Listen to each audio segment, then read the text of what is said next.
YouTube shorts வீடியோவை பார்த்து 1,66,00,000 ஓய்வு பெற்ற ஒன்றிய அரசு ஊழியர் இழந்த நிலையில் அந்த மோசடியில் ஈடுபட்ட கும்பலைச் சேர்ந்த 4 கைது செய்யப்பட்டுள்ளனர். திருப்பூரிலிருந்து கம்போடியா சென்று மோசடியை அரங்கேற்றிய திருப்பூர் நபர் கூட்டாளிகளுடன் சிக்கியது எப்படி? சென்னையில் வசிக்கும் ஒன்றிய அரசின் புவியியல் மற்றும் சுரங்க தொழில் உயரதிகாரியாக பணிபுரிந்து ஓய்வு பெற்ற 67 வயது முதியவர் ஆன்லைன் முதலீடு மோசடி மூலமாக 1,65,85,000 ரூபாயை இழந்தார். இது தொடர்பாக அவர் அளித்த புகாரின் அடிப்படையில் தமிழ்நாடு சைபர் கிரைம் பிரிவு போலீசார் வழக்கு பதிவு செய்து விசாரணை மேற்கொண்டனர். விசாரணையில் பணத்தை இழந்த ஓய்வு பெற்ற ஒன்றிய அரசு அதிகாரி யூடியூப் ஷார்ட்ஸ் வீடியோக்களை பார்த்துக் கொண்டிருந்த போது பங்குச்சந்தை முதலீடு தொடர்பாக சில வீடியோக்கள் வந்துள்ளது.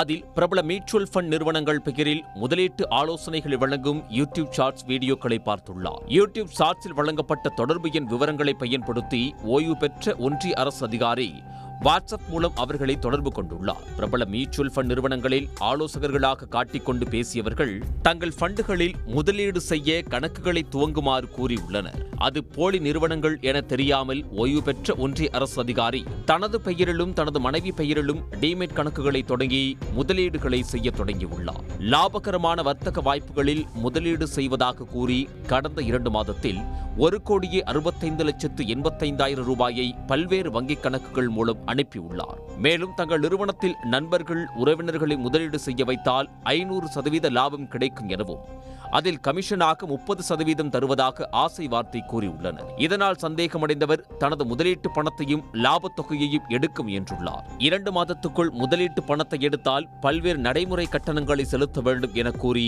பயமுறுத்தியுள்ளனர். நண்பர்கள் மூலம் அந்த நிறுவனங்கள் குறித்து விசாரித்துள்ளார். அதில் பிரபல மியூச்சுவல் ஃபண்ட் நிறுவனங்கள் பெயரில் மோசடியை அரங்கேற்றியது தெரியவந்து அதிர்ச்சியடைந்துள்ளார். இதையடுத்து மோசடி குறித்து சைபர் கிரைம் போலீசில் புகார் அளித்துள்ளார். புகாரின் பேரில் சைபர் கிரைம் போலீசார் விசாரணை மேற்கொண்ட போது பணம் சென்ற வங்கிக் கணக்கு சென்னை CMST கன்சல்டன்சி என்ற பெயரில் உள்ள போலி நிறுவனத்திற்கு சொந்தமானது என்பது கண்டறியப்பட்டது. அந்த நிறுவனத்திற்கு கணக்கு தொடங்க ஆவணங்களை கொடுத்து உதவிய சென்னையில் ஓட்டுநராக பணிபுரியும் முகமது இஸ்மாயில், திருப்பூரில் மறுசுழற்சி செய்யப்பட்ட ஆடைகளை ஏற்றுமதி செய்யும் தொழில் செய்து வரும் அபுதாகிர், கேசவராஜ் ஆகியோரை கைது செய்தனர்.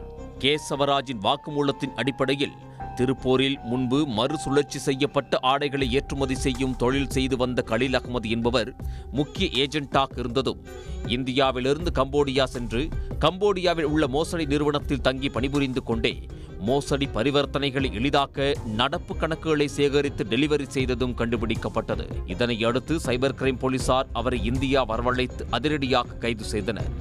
4 இருந்து டெபிட் கார்டுகள், காசோலை புத்தகங்கள், மொபைல் போன்கள், மடிக்கணினிகள், பல வங்கி நடப்பு கணக்குகள் கைப்பற்றப்பட்டன. பின்னர் 4 பேரையும் போலீசார் சிறையில் அடைத்துள்ளனர். இவர்கள் கம்போடிய சைபர் கிரைம் கும்பலோடு இணைந்து இந்தியாவில் நூற்றுக்கணக்கான கோடி ரூபாய் பணத்தை ஏமாற்றியது தெரிய வந்துள்ளது. இந்த கும்பல் கம்போடியாவிலிருந்து சைபர் மோசடியை அரங்கேற்ற ஆட்களை அனுப்பினார்களா என்ற கோணத்திலும் விசாரணை மேற்கொண்டு வருகின்றனர்.